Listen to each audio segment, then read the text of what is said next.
මේ වීඩියෝ එකෙන් මම කතා කරන්නේ exponential family ගැන. එතකොට අපි ගත්තොත් එක පැරාමීටර් එකක් තියෙන probability density function එකක් fx x theta කියලා. එතකොට අපිට මේ එක පැරාමීටර් එකක් තියෙන probability density function එක අපිට ලියන්න පුළුවන් නම් මෙන්න මේ විදිහට a theta bx exponential c theta dx විදිහට අපිට ලියන්න පුළුවන් නම් මේ ABCD කියන functions වල අපි කියනවා exponential family එකේ තියෙනවා කියලා. එතකොට අපි example එකක් විදිහට බැලුවොත් මෙතනදී අපි x කියන එක කෙනා exponential distribution එකක් කියලා ගත්තොත් එක පැරාමීටර් එකක් තියෙනවා theta කියන පැරාමීටර් එකක් තියෙන විදිහට එතකොට අපිට මේකේ ලියන්න පුළුවන් අපි exponential distribution එකේ density function එක අපිට ලියන්න පුළුවන් එක බෙදීම theta exponential -1 theta x කියලා. එතකොට අපි මේක ගත්තොත් අපිට මේක functions වලට categorize කරන්න පුළුවන්. එතකොට මේ එක බෙදීම theta කියන එක මට ලියන්න පුළුවන් a theta විදිහට. එතකොට මේක එක function එකක්. ඊළඟට මම bx කියන එක විදිහට ලියන්න පුළුවන් එක කියන එක. ඒ කියන්නේ මෙතන තියෙන්නේ අපිට මේක වැඩි කරන්න පුළුවන් එකෙන්. එතකොට එක කියන්නේ bx කියන එක විදිහට ලියන්න පුළුවන්. එතකොට ඊළඟට අපිට තියෙනවා exponential term එක. exponential term එකේ -1 theta කියන එක තියෙනවා. එතකොට අපිට c theta විදිහට ලියන්න පුළුවන්. c theta කියන function එක විදිහට ලියන්න පුළුවන් -1 theta කියන එක. ඊට පස්සේ dx කියන එක. එතකොට අපිට අන්තිම term එක විදිහට දැන් මේ dx කියන function එක අපිට ලියන්න පුළුවන් x කියලා. එතකොට dx කියන එක ලියන්න පුළුවන් x කියලා. එතකොට මේ විදිහට අපිට a b c d කියන functions අතර අපිට ලියා ගන්න පුළුවන්. එතකොට මේ probability density function එක එහෙම නැත්නම් අපේ exponential distribution එක අපිට ලියන්න පුළුවන් මේ functions වලට categorize කරලා. ඒ කියන්නේ අපිට මේ ABCD කියන ඒවා exponential family එකක තියෙනවා කියලා කියන්න පුළුවන්. හරි. ඊළඟට අපි කතා කරන්නේ දැන් අපි කතා කරේ එක පැරාමීටර් එකක් තියෙනකොට විතරයි. එතකොට ඉස්සෙල්ලා කතා කරේ එක පැරාමීටර් එකක් තියෙනකොට විතරයි. දැන් අපි කතා කරමු කියන්නේ k කියන්නේ අපි ගත්තොත් පැරාමීටර්ස් කීපයක් තියෙනවා. උදාහරණයක් විදිහට අපි ගත්තොත් එක population එක mean එක තියෙන්න පුළුවන්. ඒ වගේම variance එක තියෙන්න පුළුවන්. ඒ වගේ පැරාමීටර්ස් කිහිපයක් තියෙන්න පුළුවන්. එතකොට මේ විදිහට අපි k number of parameters තියෙනවා කියලා ගත්තොත් එතකොට අපිට පුළුවන් θ1 θ2 θk විදිහට මගේ k parameters define කරගන්න. එතකොට මගේ probability density function එක විදිහට fx θ1 θ2 θk වෙනකම් මගේ probability density function එක මට ලියා ගන්න පුළුවන්.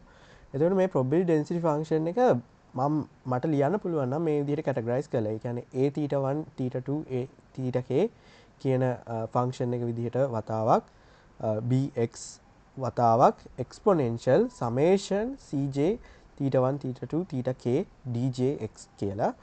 එතකොට මෙතනදී summation එක j වලින් යන්නේ. එතකොට මට මේ විදිහට ලියන්න පුළුවන් අපි a b cj dj කියන ඒවාට අපි කියනවා exponential family එකකට belong වෙනවා කියලා. එතකොට මෙතනදී j කියන එක්කෙනා එකේ ඉඳන් k වෙනකම් යනවා. ඊළඟට අපි මේකේ පොඩි කොටසක් විදිහට බලමු. දැන් අපි එක පැරාමීටර් එකක් තියෙන exponential family එකක් ගත්තොත් එතනදී අපිට likelihood function එක ලියා ගන්න පුළුවන් මේ exponential family එකට. එතකොට මේ exponential family එකේ likelihood එක මේ විදිහට ලියා ගන්න පුළුවන්.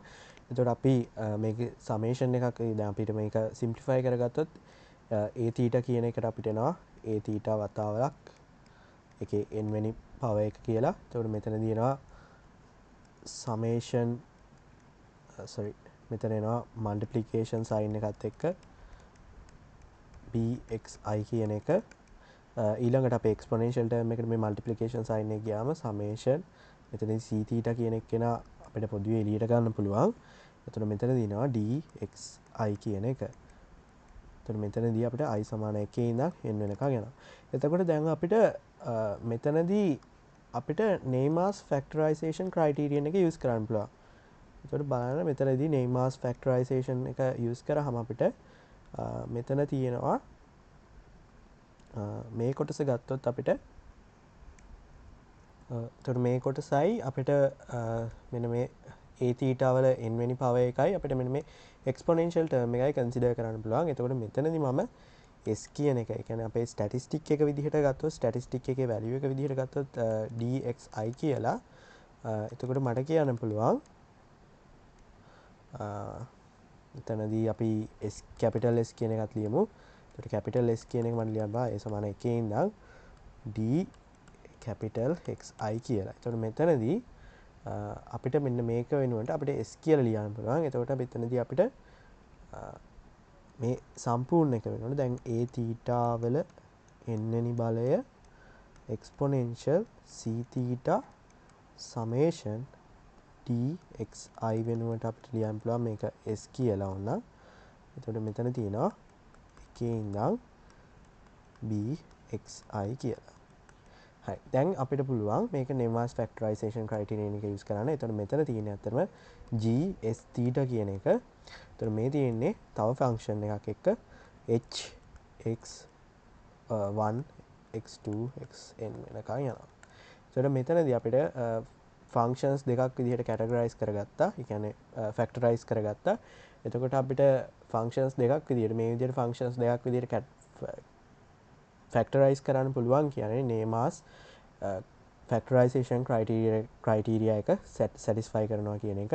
ඒ කියන්නේ අපි ගත්ත statistic එක විදිහට ගත්තේ summation dxi කියන එක.